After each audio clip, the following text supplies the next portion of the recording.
Мое утро началось с чашечки Русиано и со сломанного микрофона Behringer. Как раз было время подумать, возможно ли его починить подручными средствами. Напрягая свои творческие извилины, мне пришла в голову радикальная идея – сделать микрофон из игрушечного автомата. Готовьте свои паяльники и блокноты, и давайте вместе выясним, как сделать микрофон из того, что у вас под рукой, записать на него, используя Ableton, и возможно ли создать мэшап с MC Диманчиком. История началась с того, что я постоянно ронял свой микрофон Behringer, но вместо того, чтобы дать его на ремонт в мастерскую, я решил починить его сам. Ведь я закончил 8 классов, и моей интуиции должно хватить для этого дела. Скачал схему микрофона, изучил ее и начал чинить. Но, к сожалению, ничего не вышло. В конце концов, я порвал проводки, сжег плату, и отлетела какая-то черная штука. Что это было, я до сих пор не знаю. Тогда-то и пришла идея разобрать игрушечный автомат на запчасти, который валялся под кроватью, и использовать их для сборки нового микрофона. Для разбора и деконструкции игрушки мы с командой Влада А4 поехали на специальный разборочный пункт, чтобы извлечь максимально возможное количество материала из игрушечного автомата. Снимаешь? Да. Ехать?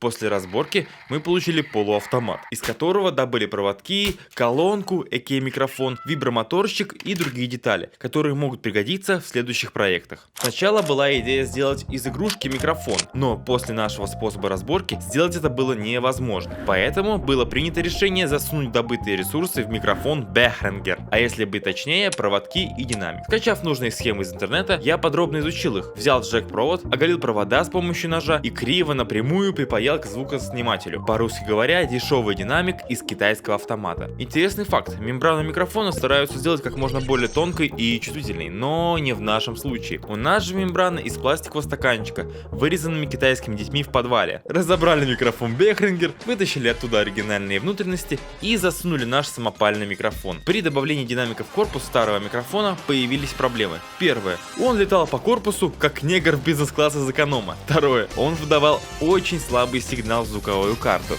Первую проблему мы решили ватой, напихав ее в микрофон, тем самым очень прочно закрепили китайский динамик около сетки микрофона. А вторую проблему мы решили, прибавив выходной сигнал на максимум и повышение громкости извлекаемых звуков для записи. Также сделали модный тюнинг в Mega Device 3000, размер мое почтение. Теперь настало время тестировать и записывать трек на микрофон. Было очень много неудачных дублей, и если вам вдруг интересно, то все дубли есть в моем телеграм-канале, ссылочка в описании и в закрепленном комментарии. Первое, что было записано, это ударная партия. Были попытки записать настоящие тарелки и барабаны, но в итоге самый лучший звук получился из рта. Все потому что я... Записали сэмпл, нарезали его в драм-рэк, кинули сатуратор, чтобы поджать вокал, и эквалайзер, чтобы было слышно вокал, а не только шум. Жаль, что мы зря тащили тарелки и чуть не разбудили всех соседей в час ночи. Это пиздец. Но мы не сдались и притащили комбик, вставили в него электрогитару и записали аккорды. Тут тоже все было непросто. Не было понятно, откуда сильнее сигнал, поэтому микрофон пришлось перемещать по всему корпусу комбика, чтобы найти самое громкое место. То же самое мы провернули с мелодией. После чего к этому же комбику подключили бас-гитару и сделали бас-партию, состоящую из тех же нот, что и мелодия. Когда все ресурсы были готовы, пришло время сводить трек. На электрогитару я не набросил никакие плагины. На бас-гитаре поднял низкие частоты, чтобы басик по ушам бил. Ну и подровнял общую громкость. И теперь самое главное — вокал. Было много попыток записаться на такой плохой микрофон, но все попытки были тщетны, поэтому я позвал профи своего дела на фит. This is Elon Musk. Так бывает приятно на природе, на воздухе, в поляне, в огороде. Развести большой костер, а шампур остер. Дать прогореть костру до углей, при этом дров, веток не жалей. Потом положить туда шашлычки, положив предварительно их на угли. Шашлычок и лучок на природе, при погоде.